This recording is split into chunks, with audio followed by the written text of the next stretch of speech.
My name's Matt, And my name's Molly. and we're here with the Elkins Robotics Club online. So this is the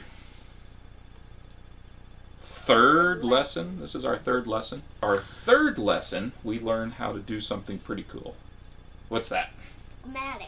Schematics. So a schematic is a schematic is a drawing of a circuit.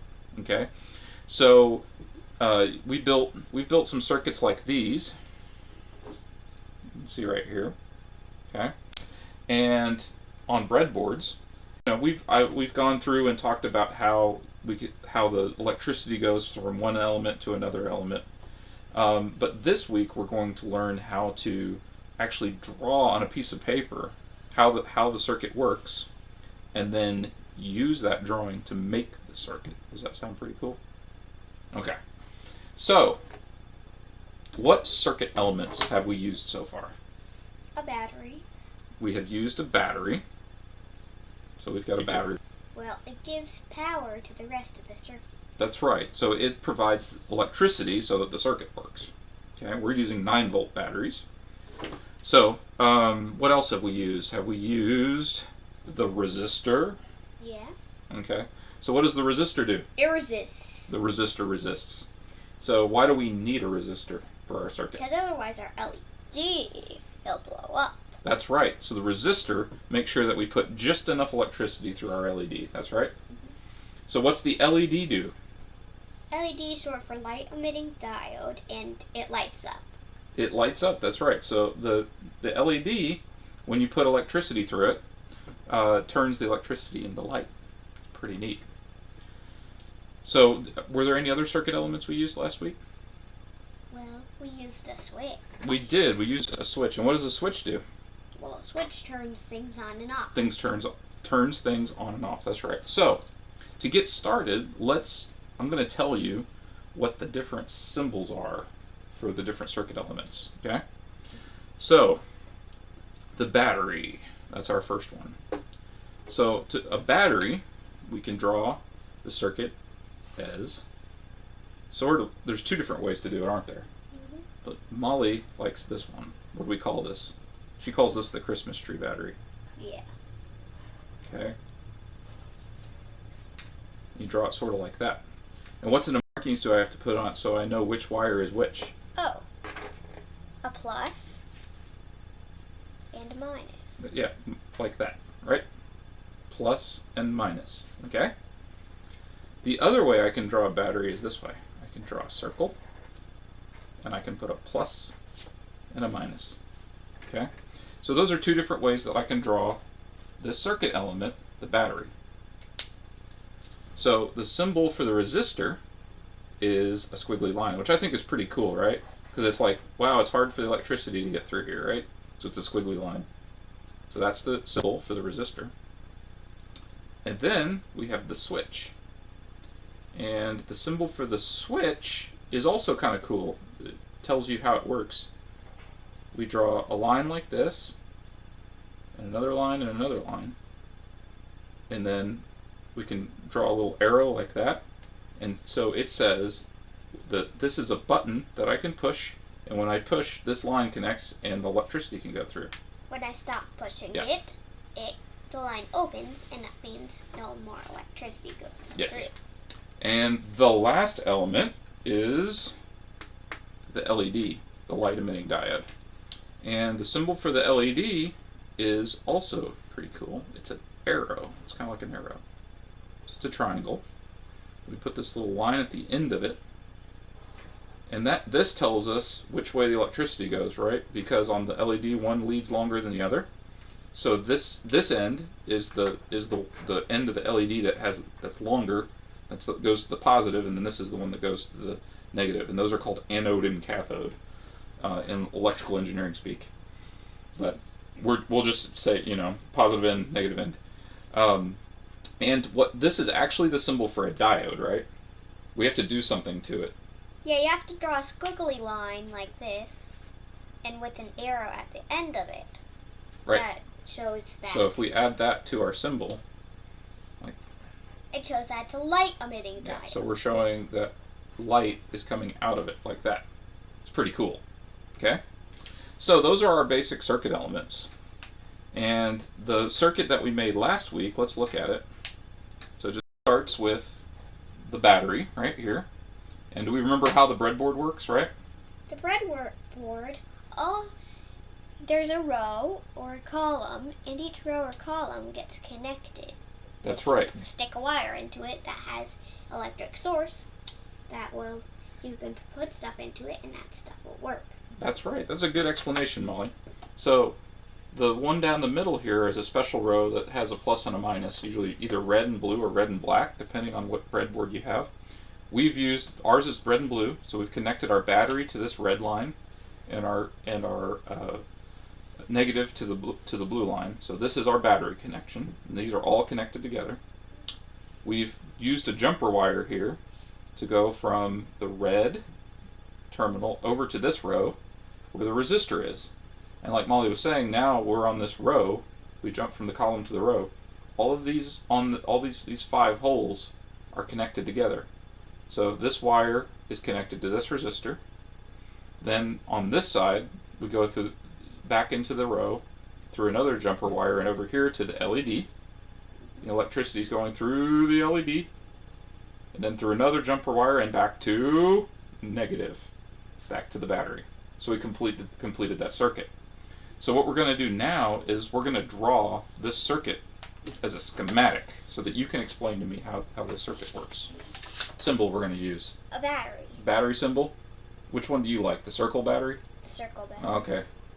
It's easier to draw. It's easier to draw.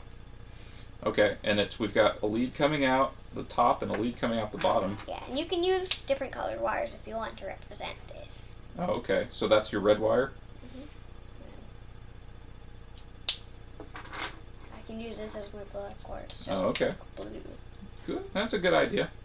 And so what else do we usually do in case we don't have the different colors? We can just use a marker that you want to use. Well, but what do we draw next to the red wire? A plus sign? Mm-hmm. So we put a plus sign by there, and yep, perfect. So now we've got our battery. So then, what do we have next in our circuit? A resistor. A resistor, which is a squiggle line. Yep, like that. So that's awesome. So so now the electricity is going from the positive terminal through the resistor, and it's going And then we need an LED. And then we need an LED that looks like this, right? So it looks like a triangle on its side. Yeah, let's see if we can make that a little bit clearer, like this. All right. Okay. So that's our LED. It can be a pink LED. Yeah, you can make it a pink LED. And do you want to add anything to it to show that it's an LED? Mm-hmm. Little squiggle lines of light coming out of it. I like it. Very artistic. Okay. We got light coming out all ways on this LED. Wow. Okay, perfect. And then what's left to make it a circuit? All we need is to connect it. Back to Negative. negative. And that's one of the things about circuits, remember, is that you have to complete the circuit. Circuits are like circles. So electricity. They're like a racetrack. They're like a racetrack. So it goes from positive through the resistor, through the LED, and then back to negative. Very good job, Molly. So, what else did we do last week with the circuit? Did we add a switch? Mm-hmm. Why did we add a switch? Do you remember? So that we could turn the LED off and on. So, where could we put the switch? Here. We could put it there, or we could put it here. Let's put it here. I want to put it right there. I think that's a good place. So you're going to break that circuit with a switch. Here, why don't you use another color so it's a little darker? Or how about this navy blue? Yeah, there you go. Okay. Perfect. And then here, draw it back to the battery. There you go. Okay, so that is now, Molly's added a switch. Okay, so if we come back to our breadboard here, okay, I've added a switch right here, so let's wire it in. Do we have some jumper wires? I found a black wire earlier. Okay, so right now our electricity is going from the red to the resistor. Going from the red to the resistor right here. So I'm going to disconnect that. I'm going to connect one side. Here's a brown. I'm going to connect one side to the switch, and then I'm going to connect the other side of the switch back to the red. So now when I push the button, it goes up and on and off, on and off. Pretty cool, huh?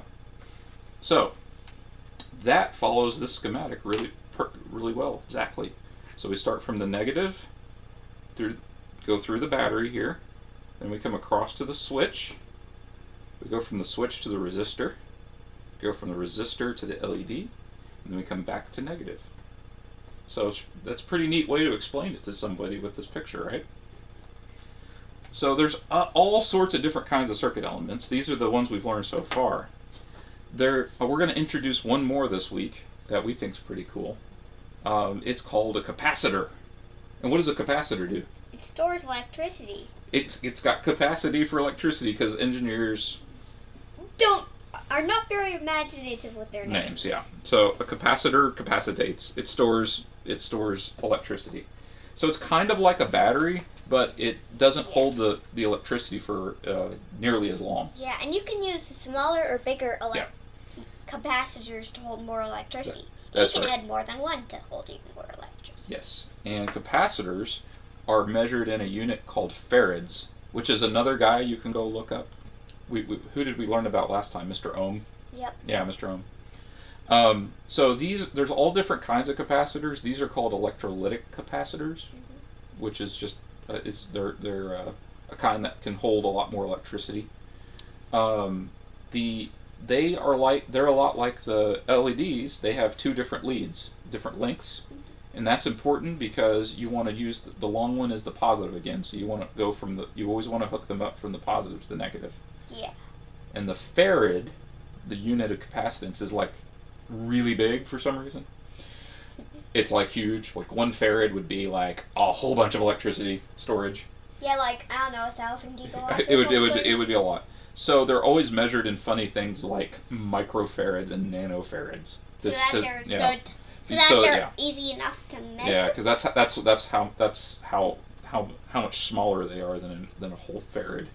So anyway, so this one here is that 1,000 microfarad, yeah, and then this one is 100 microfarads. Okay, so these are farads. So these are pretty big capacitors. And this says it's 50 volts, and this says it's. Yep. They have a voltage rating that you're not supposed to put more than 50 volts on it. It says this is 25 volts, and this is 50. And since we have a 9-volt battery, we're good. Yeah. Okay. You can't get more. So the symbol for a capacitor.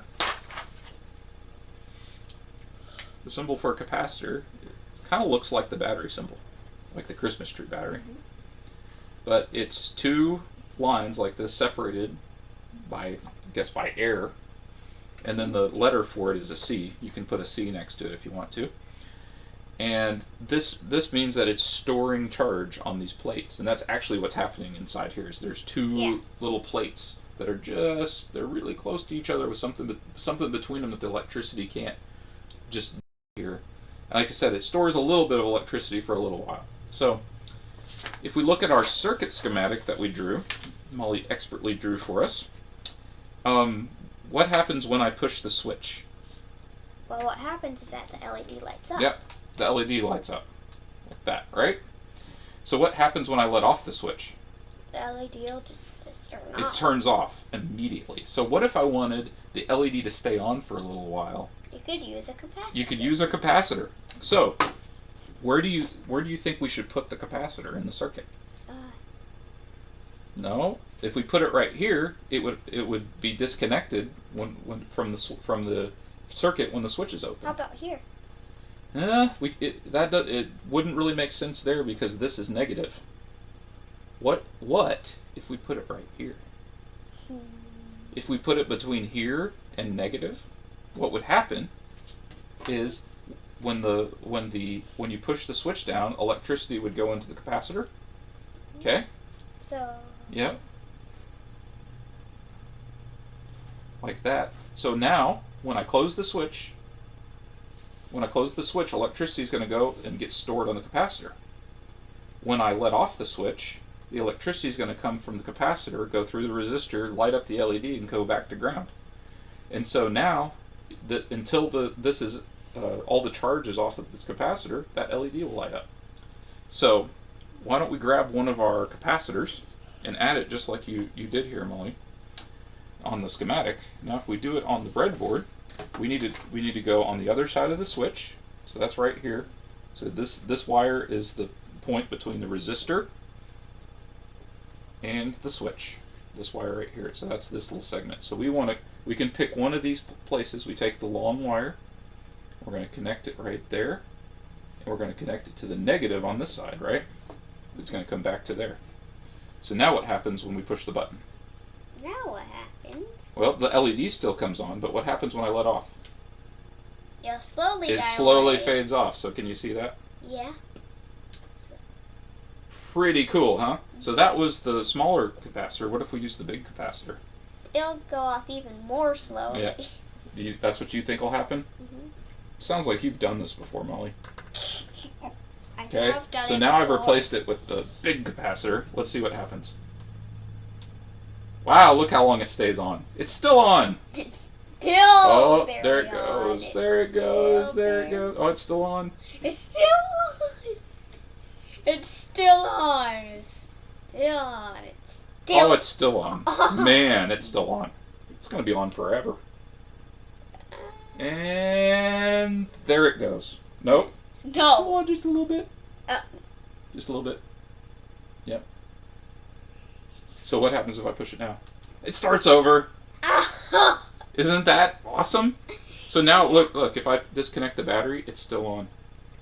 Yeah. Isn't that cool? Because all the electricity is on the capacitor. So And you could add another capacitor to get. yeah, if you added to make it go even. it would be on forever and ever. So that's pretty cool. So with these basic circuit elements, you can build a lot of cool things. So let's review. What did we learn this week? We learned how to draw the battery. We learned how to draw a switch. What's this one? Capacitor. Capacitor. Resistor. Resistor. An LED. LED. And then I think that was it. Yeah, and we learned what capacitor is. And we what learned it what a does. capacitor is and what it does, which is It capacitates. it capacitates. It stores electricity. So if you enjoyed this week's video, if you want to do it at home, the only additional thing you need this week is a capacitor. Remember, you can also do these lessons on tinkercad, and if you're not sure how to do that, go back and watch. I'd suggest you watch last week's video where we showed you how to get started in tinkercad.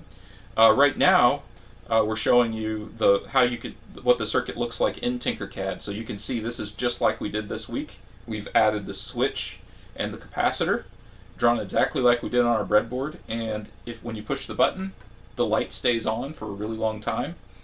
If you can change the capacitance value, and you can see how much longer the light stays on for. So it's really cool doing it in tinkercad or doing it on a breadboard. So with that, my name's Matt. My name's Molly. We're with the Elkins Robotics Club in Elkins, Arkansas.